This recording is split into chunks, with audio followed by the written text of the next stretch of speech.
बिस्मिल्लाहिर्रहमानिर्रहीम, अस्सलाम वालेकुम। मैं हूं डॉक्टर सरबत अस्करी आपके साथ, और हम बात कर रहे हैं मार्च में, क्योंकि पानी का और ख़वातीन का भी आलमी दिन मनाया जाता है।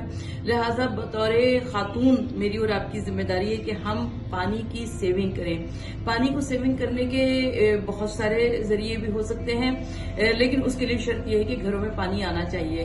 तो रब्बुल आलमीन हम सबको पानी जैसी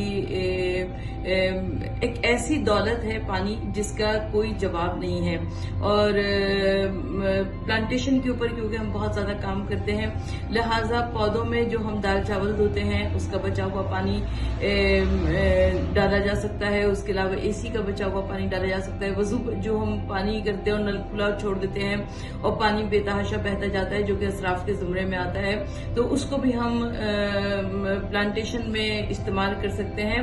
लेकिन हमको पानी बचाने पर बहुत ज्यादा गौर करना चाहिए और अपने इर्द गिर्द को साफ सुथरा रखिए, अपने इर्द गिर्द को ग्रीन रखिए, ताकि हमारे लिए जीना आसान हो जाए। बहुत शुक्रिया।